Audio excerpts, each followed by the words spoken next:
And good morning.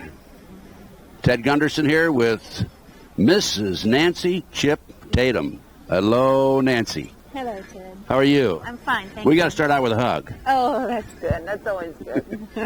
Nancy, what a fascinating life you've had. Actually, it's more than that. It's unbelievable. Mm-hmm. And how did you meet Chip Tatum? I was a commercial real estate appraiser living in Georgia, and his, shall we say, day job was that of a real estate consultant down in Florida. So an accounting firm asked me to do a market study for a housing development that he was going to help do as part of his day job. So I was brought in as a consultant. And where did this take place? Down in Port St. Lucie, Florida. And when? 1991, in June of 91. And when did you get married? We got married in March of 93. Okay, so you knew him roughly 2 years. Right. Before you married him. And during that 2-year period, when he was courting you, I assume, did you know anything about him? He told me that he, on occasion, flew for the government. And the only other thing he said was he promised me that life would never be dull with him. And has it been dull? It has not been dull. Okay. So you got married. We got married. And up to that point, all you knew is he flew for the government. Only on occasion. He occasion. Always had day jobs. I mean, he was always a real estate consultant or a mortgage broker or, you know, I mean, I thought he was like a normal person. Well, he is normal, I think, isn't he? I'm not sure. Well, we're going to find out as we go further into this interview whether Chip Tatum is normal. And not to mention the follow-up interview with Chip Tatum. Okay, Nancy, you got married. And then what happened after you were married in regard to his, quote, flying for the government? By 93, he wasn't like, you know, disappearing and leaving me phone calls of take care of the children if something happens to me, which he had done when we were dating on occasion. Wait a minute. Take care of the children and you just got married? Well, he has... Explain that. He has children from a previous marriage, and he was concerned that they would not get his insurance money. And I would get calls. I think maybe twice he called me when I was still living in Atlanta, and he was living in Florida, saying, I have to leave. If anything happens to me, be sure that my children are taken care of. Yeah, of course, I wanted to clarify that for the benefit of the audience. I knew yes, that. I know. These were children by previous marriage. Okay. I told my roommate, if he wants to stop seeing me, he really shouldn't come up with these stories. He could just, say, hey, I don't want to see you anymore. But knowing Chip, he told you everything about himself except his, quote, flying for the government. That's correct. And did he continue to, quote, fly for the government after you married him? Well, he didn't do any disappearing acts, so I really can't answer that. I'm really not sure. I believe he worked for them through 92.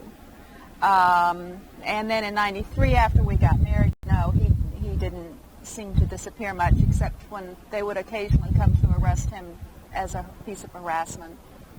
Okay, we'll get into the arrest a little later on. And so at what point were you aware that Chip worked for the company? Not until after his arrest in 95. He was sitting in a federal detention center, and I went to visit him. And after he was there a while and realized that they were starting to harass me and come after me, did he decide, I assume, to start telling me what was really going on and who he really was. Now, Nancy, he's arrested. And he still doesn't tell you then what's going on. He tells you later on after he's arrested and in jail. What did he tell you about why he was arrested at the time? I really don't remember. I think it was more just a lot of questions and from my side of it, and he was pretty much just trying to keep me calm and saying, I didn't do what they're saying I did, and things are going to work out, and just kind of keeping it on an even keel for me. So in other words, but you didn't know what the charges were. Yes, the original charges that they arrested him on out in Colorado, which I later found that he had agreed to these charges with Oliver North and Felix Rodriguez, were that wire fraud, because he had brought some money in from an account into Colorado, and then the man changed his mind and wanted his money back or something. But So those were the original charges, but you had no idea that he was personally involved in this at the time this supposedly occurred, right? right. And so you visit him in jail, and what does he tell you? He finally opens up to you. He can't turn down those pretty blue eyes, right? Okay. He slowly starts telling me who he is, and it's about a year before I realize how high up in the echelon that he was, in the agency that he was, and that he would actually have meetings with George Bush and Oliver North himself and all the other people. Prior to his arrest, that is. Yes, prior to 92. After his arrest, nobody claimed him. No, they weren't real wild about that. But so he does it. He did it very well because he started me very slowly so that I could, absorb everything as we were going. And so then what happened? While he was in prison, they kept harassing me on charges down in Florida and making me drive from Colorado to Florida back and forth to see prosecutors and to see evidence and, trying to say that I had done something illegal and that he had done yet something else that was illegal and, push us into some sort of pleading to put us both away. So you realized that you were a target at that point. And Chip obviously realized you were a target. Right. And what happened after that? Did Chip come forward then or not? Well, no, he came forward with me, as we progressed. He was continually having visitors in prison from the people like the National Security Council and the Defense Intelligence Agency trying to get him to turn over documents that he had obtained when he took me down to Honduras about 2 weeks prior to his arrest, which I thought he was just showing me the country. And apparently he had gone to pick up copies of some documents that a Honduran official was holding for him, which I had no clue about. And so as this whole scenario progressed, he began to have me go find these copies of these documents that he had hidden, and we began getting his information out to the press and to the public as much as we could. Now, from talking to Chip, and I've spent quite a bit of time with him, like I've had him on my radio talk show, like Right. 26 hours at a time. Twice, not once, but twice. Chip and I've had like 50 hours of interviews together. Right. We're going to do a little 90-minute tape in a few minutes. From talking to Chip, he really kept you in the dark deliberately. Right. Because he didn't want you to be a victim of the harassment and of the problems that the government, because of their power and strength and so forth, can throw at you and unleash on you. But at this point, from talking to Chip, he said, hey, I've had enough. I'll keep my mouth shut, but when you pick on my wife, that's it. Yeah. Isn't that right? Yeah, that really is the way it happened, I think. Too, as an officer, intelligence officer, he was legally bound not to say anything to anyone. And so he also had the legal problem there where there were a lot of things he couldn't tell me until he got before a federal judge with his information in the Classified Information Procedures Act once we were in trial.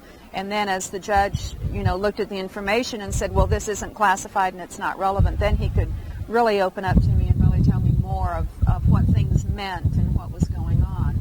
So I sort of had to work in the blind and trust him there for about a year or so. And which you did, as any wonderful, beautiful wife would do, right? Well, not anyone, but most of them, many of them, hopefully some of them. Hopefully. But I worry that there are a lot of spook spouses out there that don't know they're spook spouses, and they're totally confused. Well, I'm sure of that.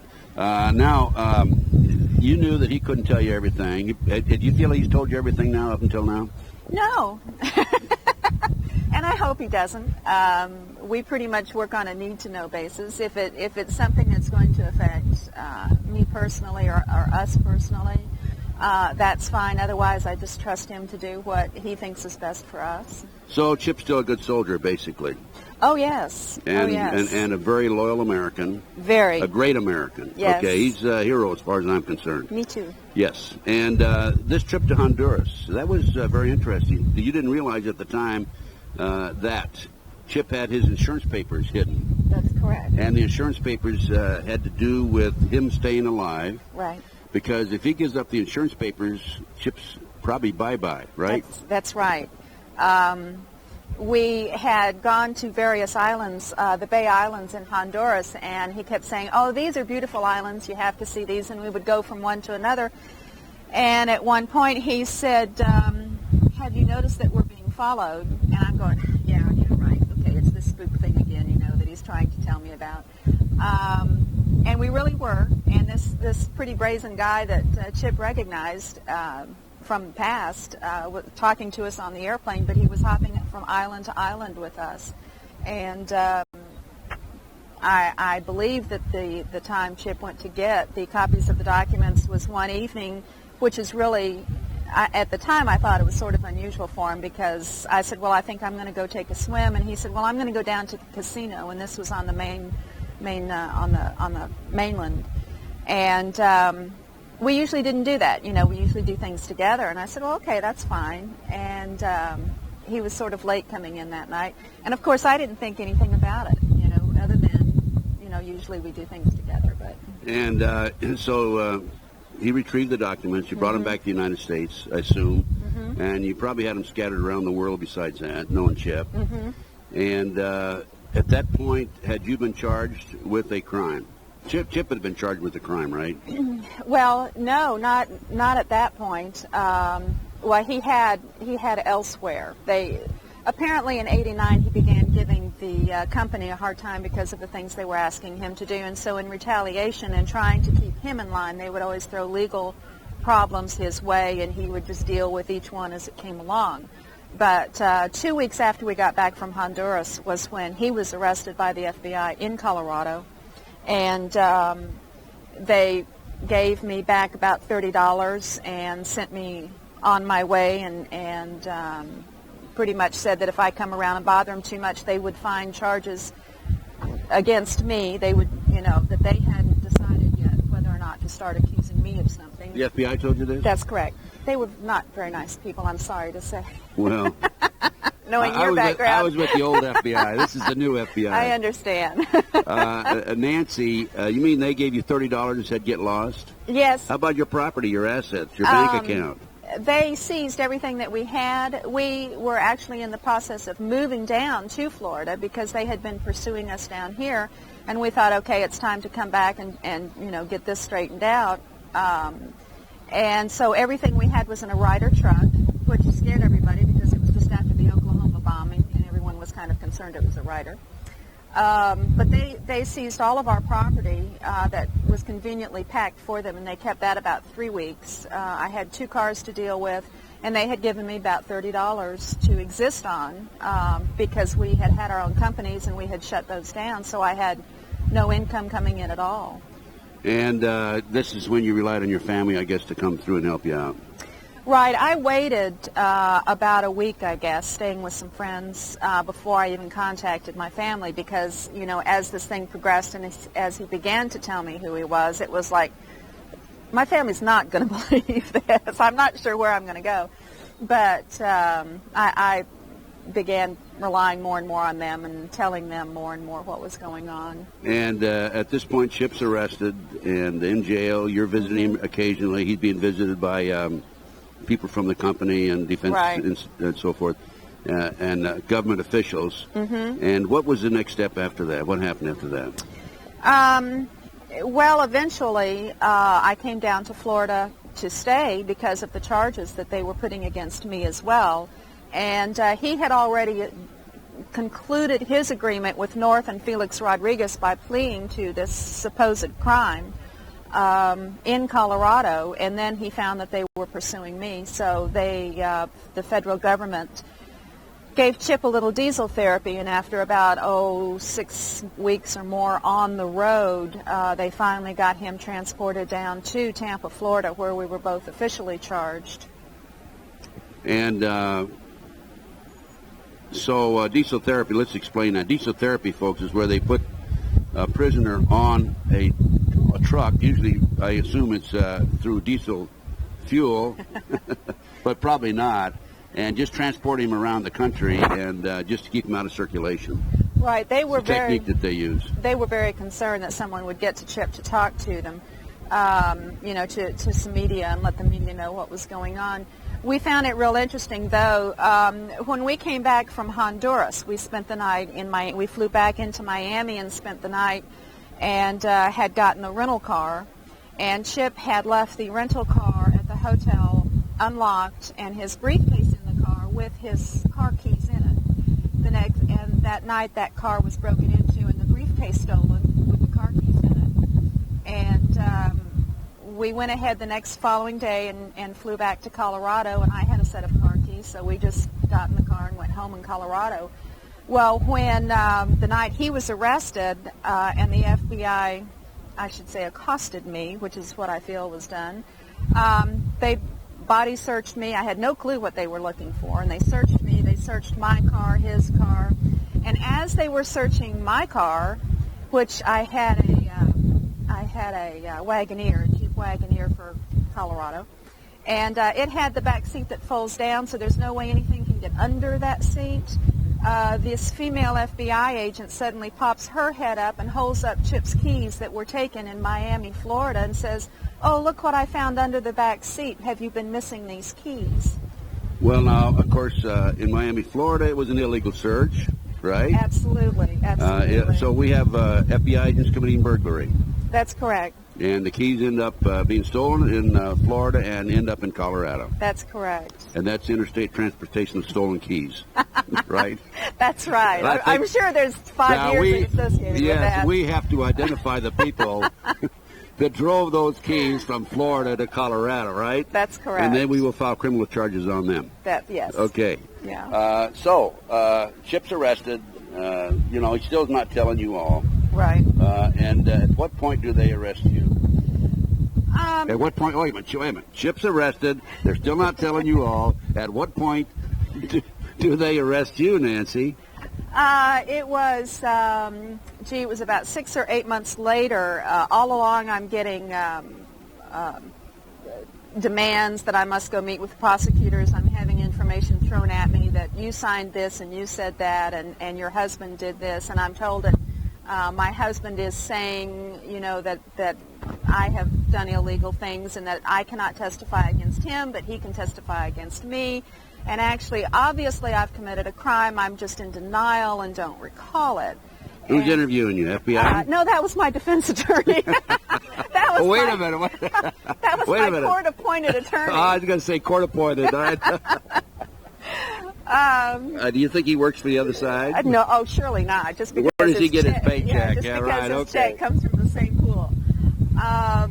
So this goes on, and I guess it was about September of '95 that they finally actually indict me, and I don't recall all of the legal problems, but they actually got ahead of themselves and appointed me an attorney before they were allowed to. And because they knew what was coming down, that's why. Yeah, I guess so.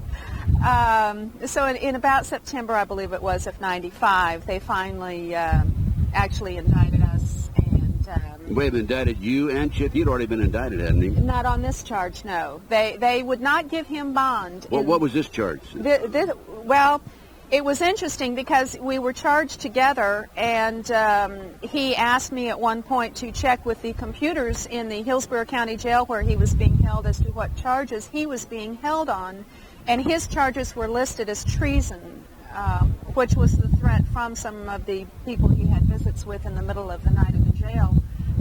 Some of the NSC people had come in and said that he would be charged with treason.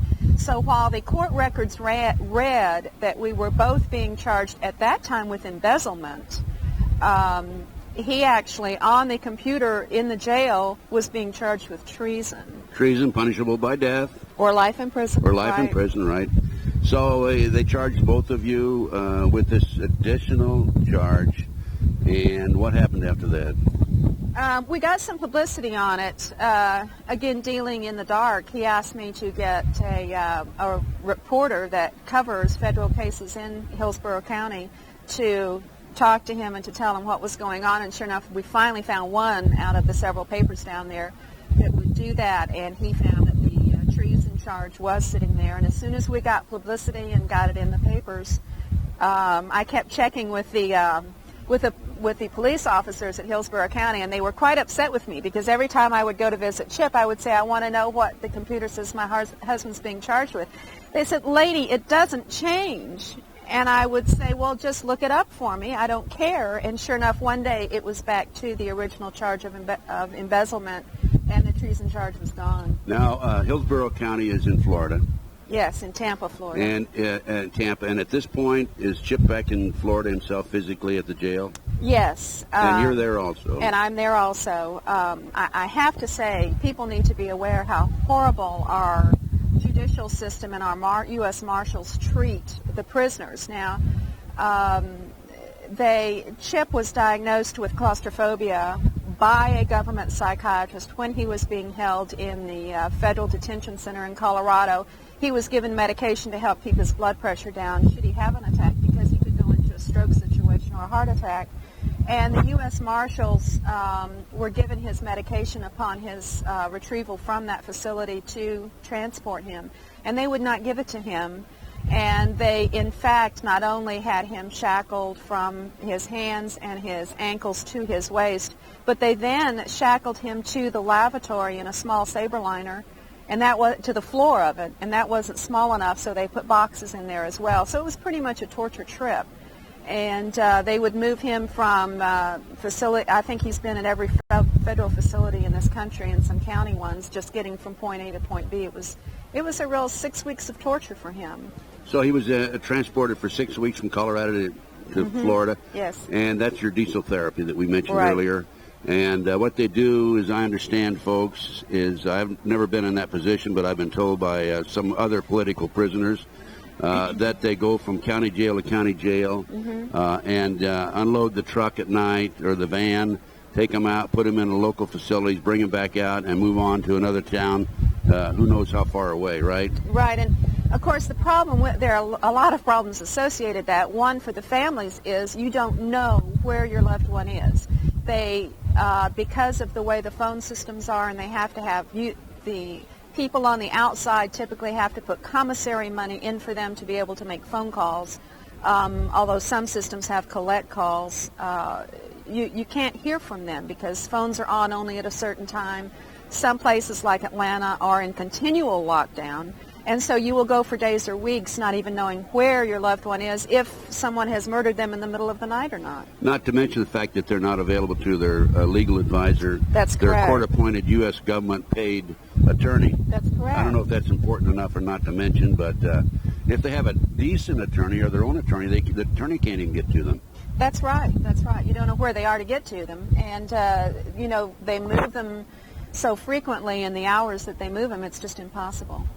So, okay, you're charged at this point? Yes. So I'm charged and I'm put on a bond, which is pretty unheard of, which was an indication to Chip, I think, that they weren't after me too awfully bad. They wanted me to harass him, but, they weren't pushing it quite as badly as I think they could have. You're too smart for that.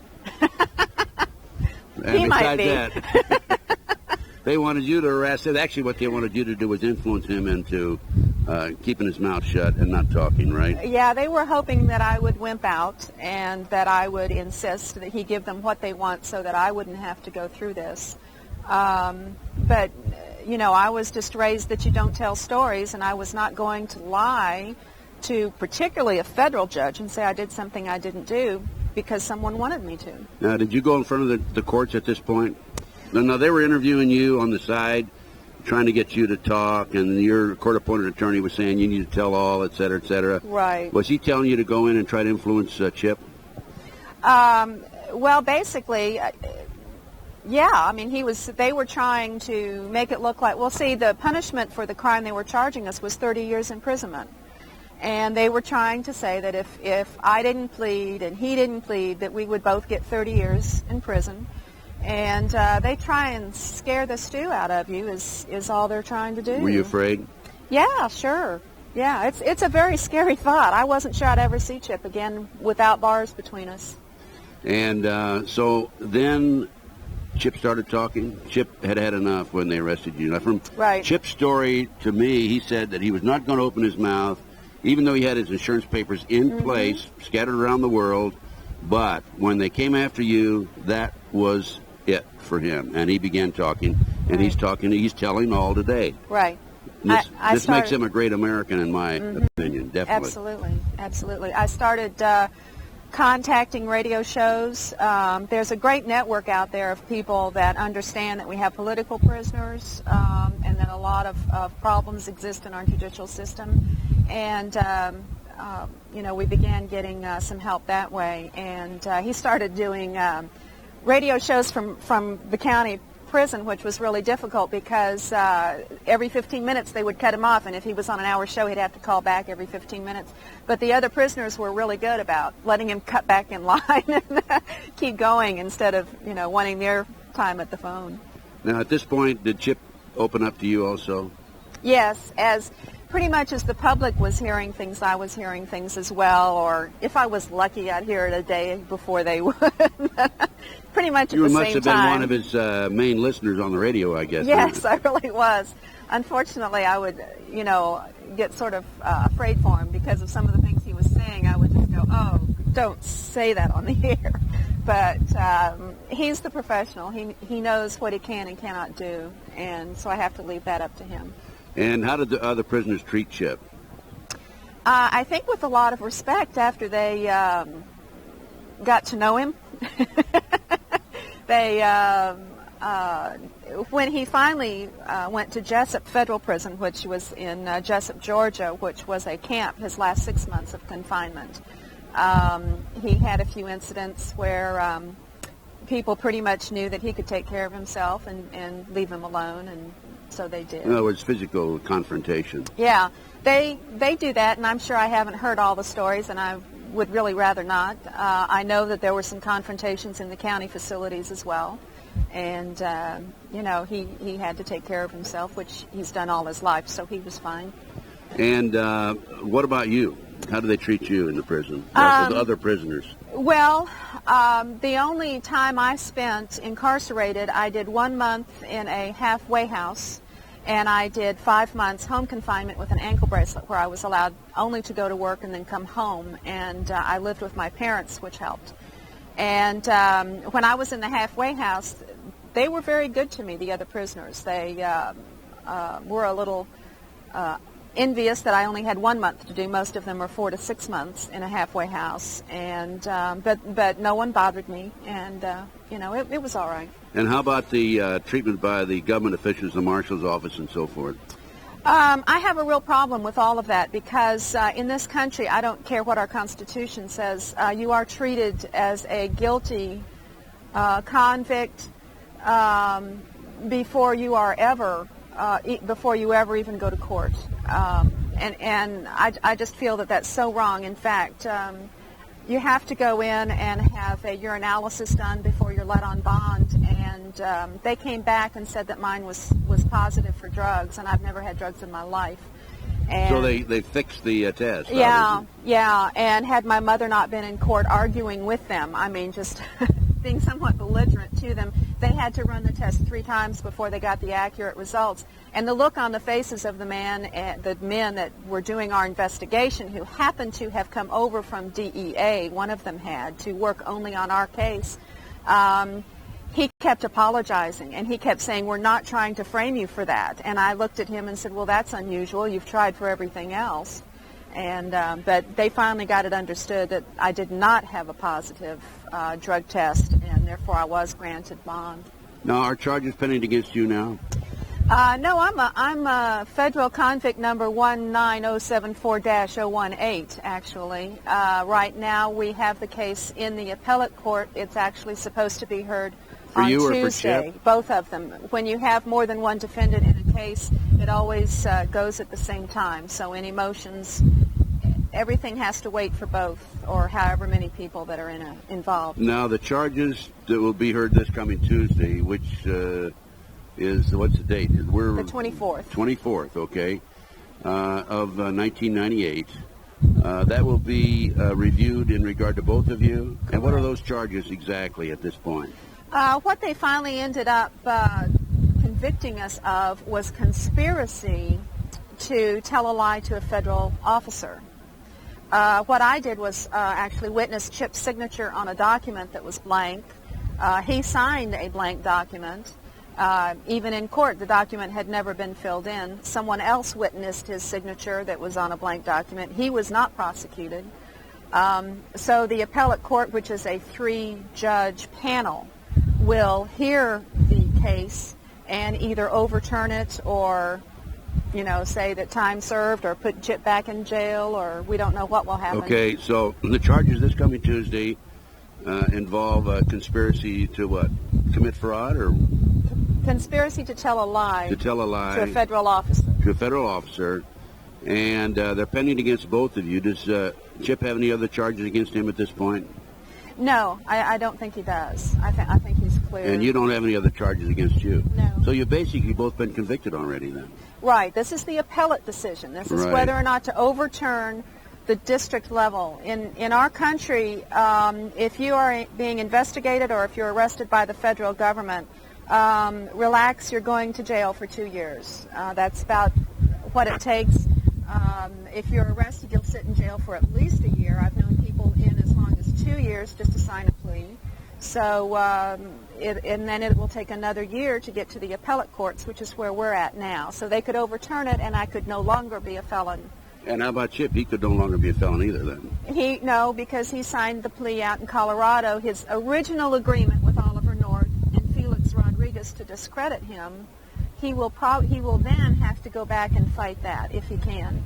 So he's got charges pending in Colorado and in Florida. He's been convicted in Florida, actually. Yes, and he signed a plea in Colorado. And he signed a plea in Colorado. So he still has to go back and fight that one then. Yeah.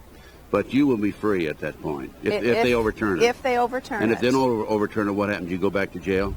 No, I've already served my time. That was my full sentence. Don't bet on it. So, well, I won't, believe me. I always watch over my shoulder. How about Chip? Will he go back to jail? Diesel therapy, 6 weeks in a van? Yeah. With belly chains, handcuffs, and leg irons? We don't know. It's always possible with him. When I don't hear from him when we're apart during the day, if he doesn't call me twice a day, he learns very quickly, and he calls me now during the day to let me know that no one has shot him in the back and no one has arrested him. Well, he learns, right? He learned that from the government. He's very educable. Learned that from the government because they are disciplinarians and they're regimented, and so there was some good that did come out of Chip serving in the service. Yes, I suppose. Keeps his wife informed. Okay, so here we are. Chip's got charges against him pending in Colorado. Hopefully this will be overturned here. Mm-hmm. You'll be free. Chip won't have to worry about the local charges in Florida, mm-hmm. but it's still in front of the federal system, right? Right. What did the judge say when you and Chip were indicted and you went in to the court? In other words, how were you convicted? What was tell us about the trial itself. Was it a jury trial? It was a jury trial. We insisted on going to a jury, and which you always need to do. We were pretty shocked when they came back. What they did was have a gentleman by the name of retired Lieutenant Colonel Marine type Bill Lusinger testified against us.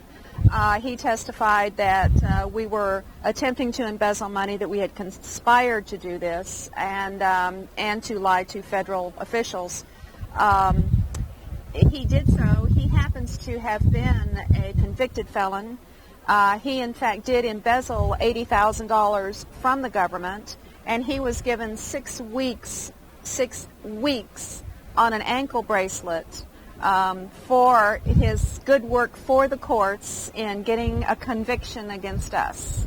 And he made $80,000, so I figured that's pretty good money from the government, $80,000 in 6 weeks of your time. So what you're saying is that they used him to testify against you in order to lessen his sentence.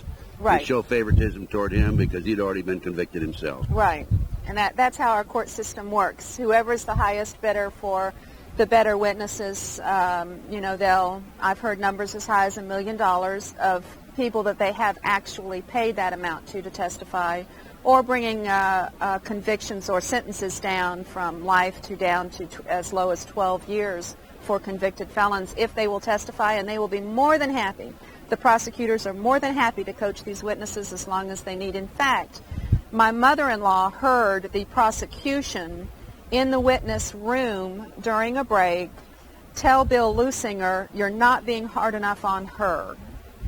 You need to change your testimony." And in fact, he testified... Wait a minute, go over that one more time. Your mother-in-law told the individual? No, my mother-in-law heard... Oh, heard, okay. The prosecutor... Oh, I see. Okay. Telling Bill Lusinger... Okay, you're not being tough enough on her. That he was not being tough enough on me. Okay.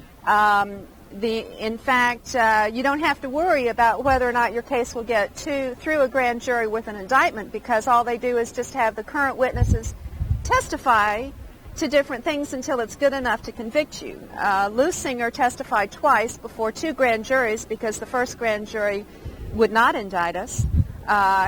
If you compare that testimony, the transcript, to the transcript of the next testimony he did before the grand jury, it was a lot different. Did Chip's background and his past activities on behalf of the government and his patriotic duties as an American working for the agency, whether patriotic or not, but in his eyes it was patriotic at the time. Mm-hmm. He was serving his country. Did that ever come out during the trial? The only time that I recall that it came out was during sentencing when the judge said that he would give Chip the middle of the road, which was 33 months, rather than, I think he could have given him another 10 months in addition to that or something. It came out during the SEPA hearing, which was held behind closed doors, which is what Chip was required legally to do, which is Classified Information Procedures Act. He had to physically file a motion saying that he had classified information that related to this case. And when we did go behind closed doors with the judge and with our attorneys, the judge said, well, it's irrelevant who you are, what you did, that you had contact with George Bush or Oliver North or any motivations behind this persecution. It's irrelevant. It doesn't matter. And it's not classified. But what's SEPA? SEPA are the letters CIPA for Classified Information Procedures Act. And that was the motion that he had to file to bring this information out before the judge, to make the judge listen to the information. So the judge heard it, but the jury didn't hear it. That's correct. That's correct. So, it's only good for the judge. It's not good enough for the jury. That's right. And I was really amazed. I always thought a judge was a judge and that he would say, well, that is, you can't do that, or Mr. Attorney, Mr. Prosecuting Attorney, you don't have what you need here, or you're going under the wrong law. You shouldn't try to be trying to prosecute these people under this law. That a judge is a referee. That's all a judge is. He gives no legal advice. He doesn't tell these prosecutors that they're totally out in left field. He's supposed to. Boy, he doesn't. He absolutely does not. So you did not have a fair judge either? Absolutely not. Did not have, you're not treated properly by the marshals? No. You were harassed by the federal government from top to bottom. Mm-hmm. The FBI agents were not even kind to you, were they? No, they were very rude people. They were very rude people. Did not treat you with the respect that you deserved, I'm sure. Well, and continued to try to intimidate me. And in fact, in the court, we both had public defenders. I was going to ask you if you had separate attorneys. You had had to. You have to have separate attorneys. You have conflict of interest otherwise. Go ahead. That's right. And wives need to know as well that if their husband is on the inside and only he has been charged, you have no legal right to have any information coming from your husband's attorney. And that's a real problem, because if your husband is on the inside trying to get information to the attorney and they can't contact the attorney by phone because he's never in his office, and your husband gives you information to give to the attorney, that attorney does not have to take that information from you. He doesn't even have to talk to you on the phone. And these public defenders can be quite rude about that and not work with you trying to find justice or help your spouse. They simply say, I'm sorry, I don't have time. I don't even have to talk to you. Get out of my face. And that is what they will do.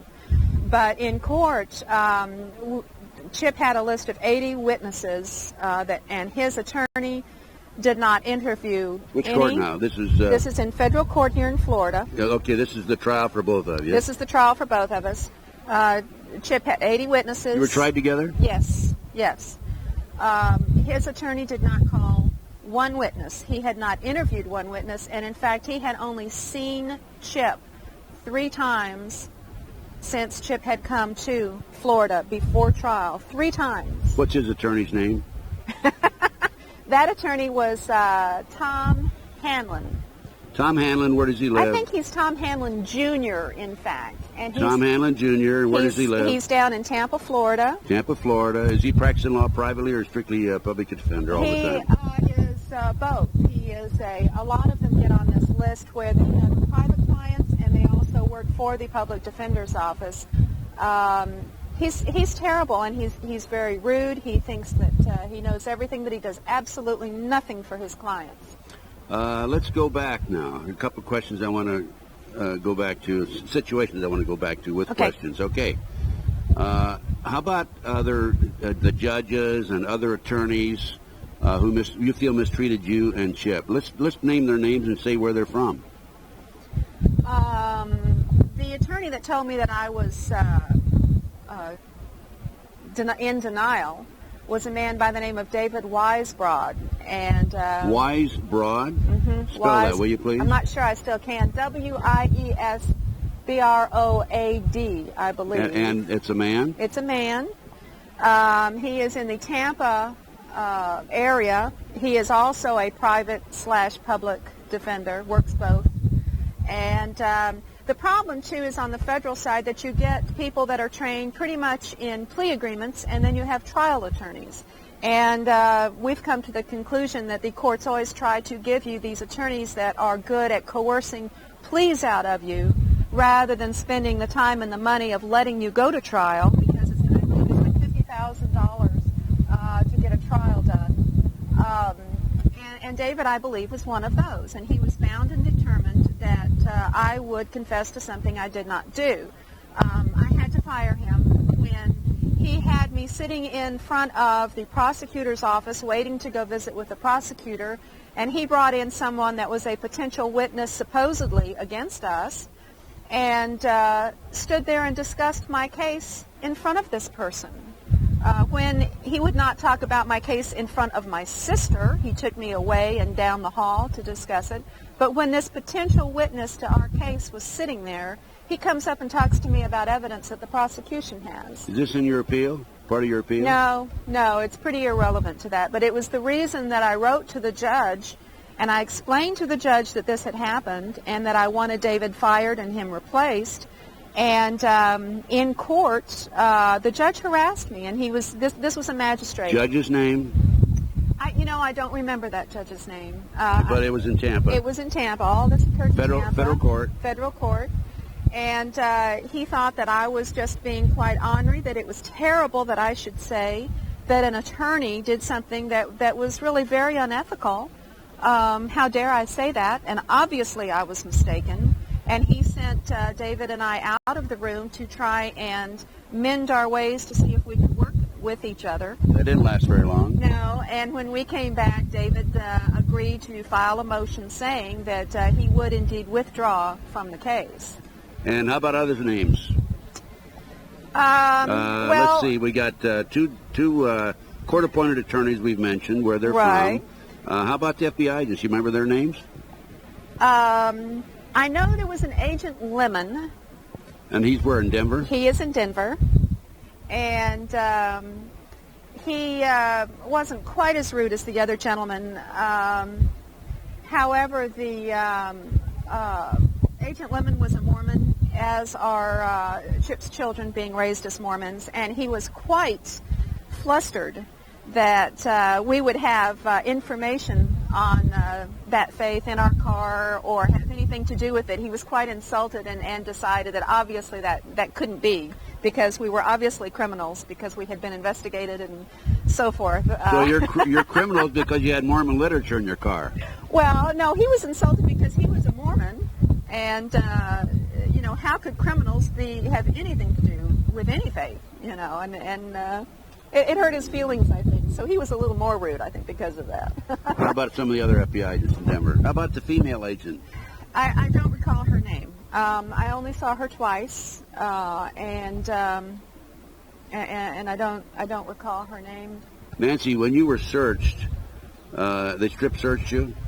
Yes. That was why they brought the female in. Did they cavity search you? No. Well, that's some relief anyway. Yes. Yeah. Yeah. How about coming up now, more recent? How about the judges in the most recent cases? The judge was Henry Adams Jr. He was the Tampa? judge in this case. Yes, Tampa. District level of Tampa. Was he fair in his proceedings? No, I didn't think so at all. But as I say, this was obviously my first time in a federal court. But I always thought that judges were there to see justice done. And my attorney actually even put forth a motion for the charges to be dropped against me because no real evidence had been brought forth. And he denied that. And I felt... I mean, you had an attorney that actually came to your defense? Well, only partially. His name is Dan Daly. And he really tried. Initially, he was quite gung-ho and quite confused as to why they would even attempt to put these charges against me after he saw the evidence. However, someone from the DIA approached him one night when he was having a libation in a local bar and told him that if he did not roll over and lose my case, that the DIA was investigating him and would find something to pin on him. And from that day forward, I got very little assistance from him. Did he tell you this? He told me, my sister, and Chip's family this while we were waiting for the verdict after the trial. Now, this should have caused a mistrial. He should have gone to the judge, and he should have said, I can't continue with this trial. I have been approached. It's a crime. That is a mistrial. And it's a Guaranteed. crime. It's a crime for someone to approach an attorney that's currently in trial and threaten them like that, intimidate them like that. But because he had been drinking, because the gentleman didn't give him his card, which, the DIA, CIA, they don't give cards out, folks. They don't give their names out, not their right names. But he was afraid the judge would not believe him and he would look foolish. And heaven forbid an attorney look foolish in front of a federal judge.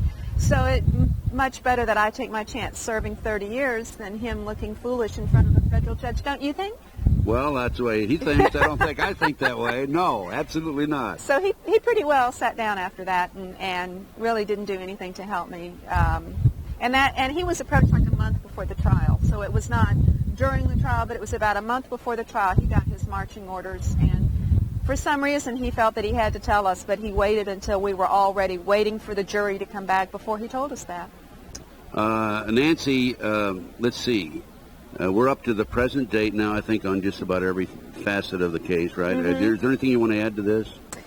The only thing I could think to do to help people go through this, I've done just a little bit of research, and right now, 1 every out of 100 people in this country are in prison.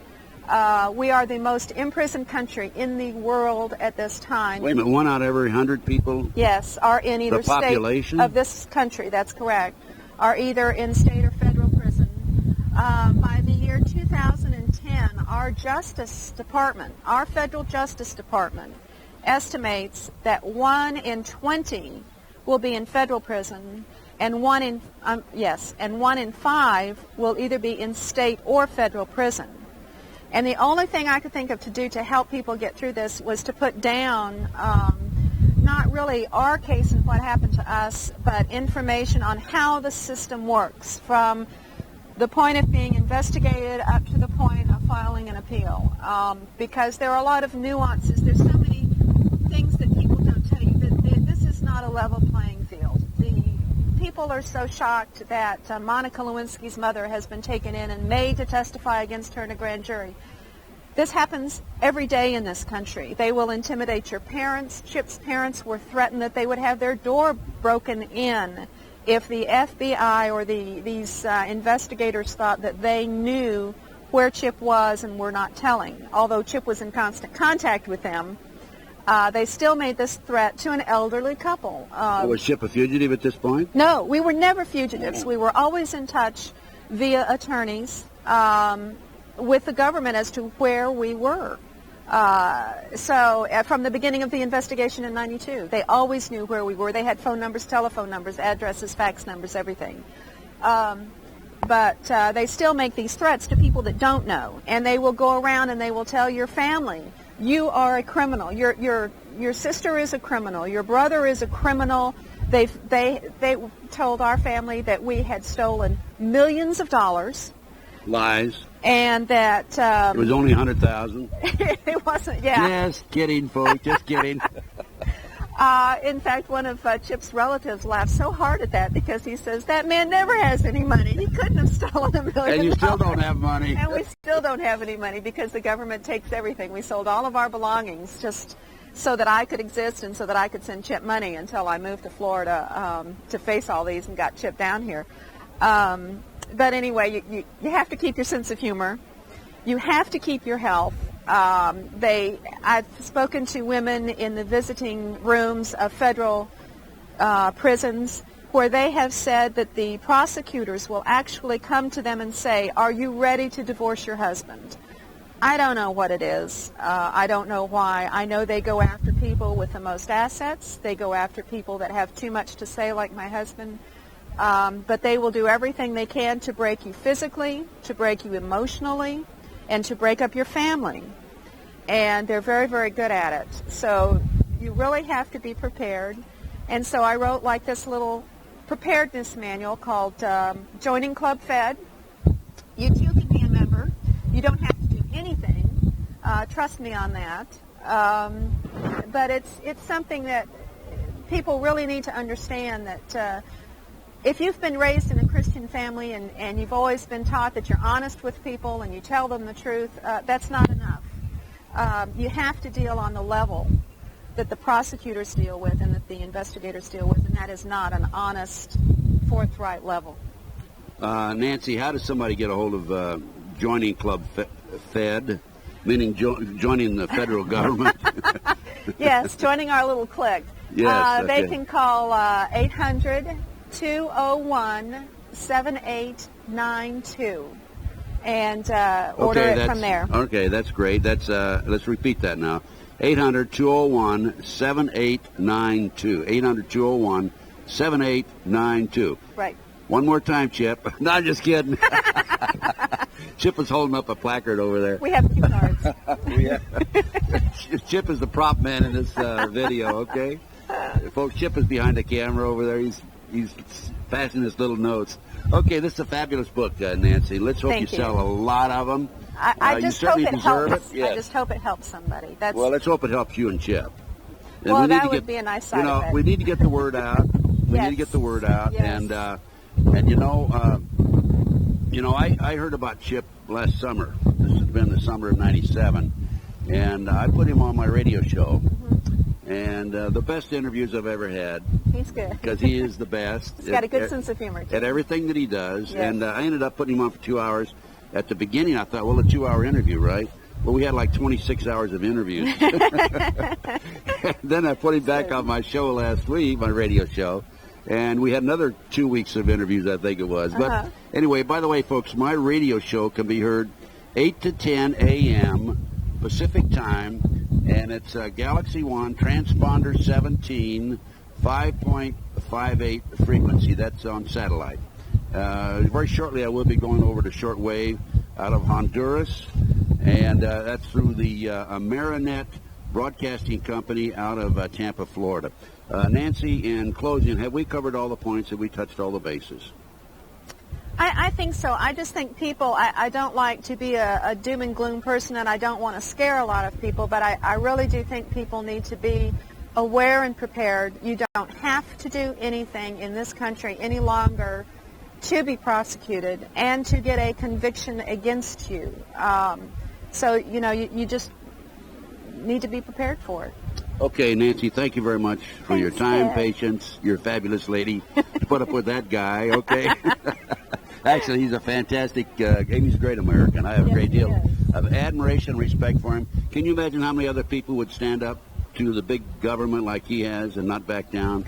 Not many of them, and we do have about 380 political prisoners, men like Chip, who I mean, he ran across a lot of old friends in prison, unfortunately, and our public needs to be aware of that. Right. Well, thanks, Nancy. Thank Great you. being with you. Thank Another you. Oh, good.